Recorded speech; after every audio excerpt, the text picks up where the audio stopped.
Globe 360 நேயர்களுக்கு வணக்கம். 2024 மக்களவை தேர்தல் பற்றிய சுவாரஸ்யமான அடிப்படை தகவல்களை பத்தி தான் தொடர்ந்து நம்ம வீடியோக்கள்ல பார்த்துட்டு வந்துட்டு இருக்கோம். ஸோ அந்த வகையில இன்னைக்கு ஒரு முக்கியமான தொகுதியா இருக்கக்கூடிய வரலாற்று சிறப்புமிக்க தொகுதியா இருக்கிற மதுரை தொகுதியை பத்தி தான் பார்க்க போறோம். அந்த தொகுதியை பத்தின செய்திகளை தெரிஞ்சுக்கிறதுக்கு தொடர்ந்து இந்த வீடியோ பாருங்க. ஸோ வாங்க வீடியோக்குள்ள போலாம்.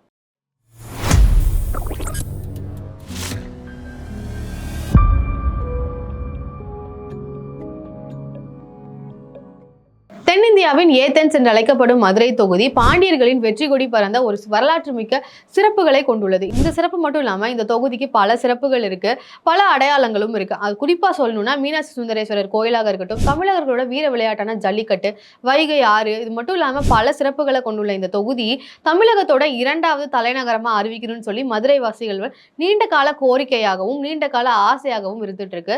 அப்படிப்பட்ட இந்த மதுரை தொகுதியோட மொத்த வாக்காளர்களின் எண்ணிக்கை பத்தின செய்திகள் உங்களுக்காக. மதுரையின் மொத்த வாக்காளர்களின் எண்ணிக்கை 15,20,728 பேர்.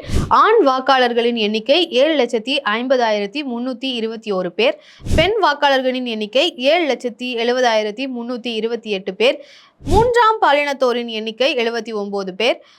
18 வயது முதல் 19 வயது வரை உள்ள இளைஞர்கள் 13,183 பேர். மதுரை தொகுதியில இது வரைக்கும் எந்தெந்த கட்சிகள் ஜெயிச்சிருக்காங்க அப்படின்ற விவரங்களை பார்க்கலாம். அந்த வகையில 1991 மற்றும் 1996 தமிழ் மாநில காங்கிரசும், 1998 ஜனதா கட்சியும், 1999 மற்றும் 2004 மார்க்சிஸ்ட் கம்யூனிஸ்ட் கட்சியும், 2009 அதிமுக கட்சியும், 2014 திமுக கட்சியும், 2019 மறுபடியும் மார்க்சிஸ்ட் கம்யூனிஸ்ட் கட்சியை ஜெயிச்சிருக்காங்க. 2024 மக்களவை தேர்தலில் மதுரை தொகுதியில் போட்டியிடும் கட்சிகள் மற்றும் வேட்பாளர்கள் பற்றிய செய்திகளை பார்க்கலாம்.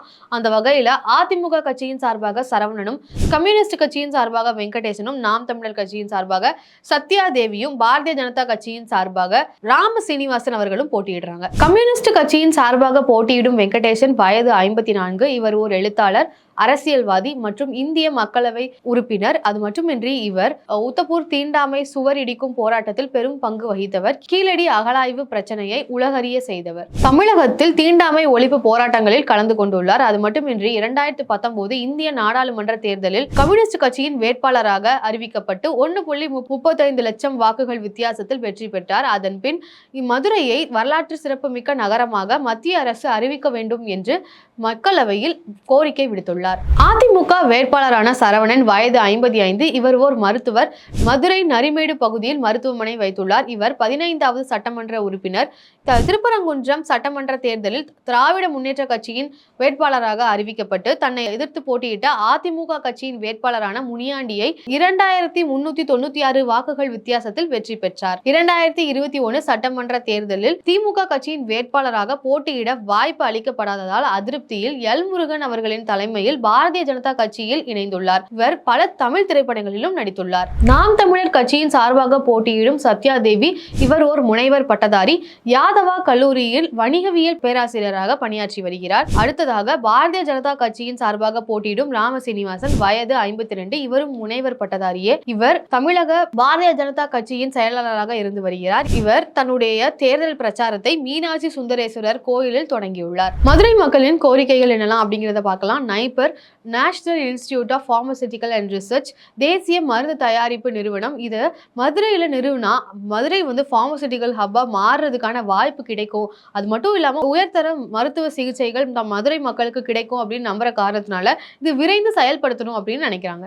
எய்ம்ஸ் மருத்துவமனையை விரைந்து செயல்படுத்தினால் சுற்றி உள்ள பகுதியில மருந்து சார்ந்த சிறு தொழில்கள்லாம் நல்லாவே செயல்படும், நல்ல வளர்ச்சி அடையும் அப்படின்னு சொல்லி மக்கள் ஆசைப்படுறாங்க. மாட்டுத்தாவணி, ஆரப்பாளையம், மத்திய பேருந்து நிலையம், இது எல்லாமே தனித்தனி பேருந்தா இருக்கிறத ஒரே பேருந்து நிலையமா மாத்தினா பயணிகளுக்கு போக்குவரத்துக்கான நேரம் குறைஞ்சு ஒரே பேருந்து நிலையம் வச்சா ஈஸியா இருக்கும் அப்படின்னு சொல்லி மக்கள் கோரிக்கை வச்சிருக்காங்க. மதுரையில திருமங்கலத்துல ஒத்தக்கடை வரைக்கும் 5 கிலோமீட்டர் தூரத்துக்கு மெட்ரோ ரயில் பாதை போடுறதா ஒரு திட்டம் இருந்தது. இந்த திட்டம் 27 ரயில் நிலையங்களை உள்ளடக்கியதாக. இந்த திட்டத்தை விரைந்து செயல்படுத்தினா மக்களுக்கு ஈஸியா இருக்கும் அப்படின்னு சொல்லி கோரிக்கை வச்சிருக்காங்க. மீனாட்சி சுந்தரேஸ்வரர் கோயிலுக்கு நாள்தோறும் லட்சக்கணக்கான மக்கள் வராங்க. இருந்தாலும் அங்க சரியான கழிப்பறை வசதி இல்ல, அடிப்படையான மக்களுக்கான தேவையான வசதிகள் எதுவும் இல்ல அப்படின்னு சொல்லி மக்கள் அந்த நடவடிக்கை எடுக்கணும்னு சொல்லி கோரிக்கை வச்சிருக்காங்க. விமான நிலையத்தை இன்னும் விரிவாக்காம வச்சிருக்கிறது மக்களுக்கு வருத்தம் அளித்துள்ளது. இன்னைக்கு மதுரை தொகுதியை பத்தின செய்திகளை பார்த்தோம். வரும் தேர்தல்ல யாரு வெற்றி பெற்றாலும் தங்களுடைய நீண்ட கால கோரிக்கைகளை யாரு சரி செய்ய போறாங்க அப்படிங்கிறது தான் மக்களோட பெரிய எதிர்பார்ப்பாவே இருந்துட்டு இருக்கு.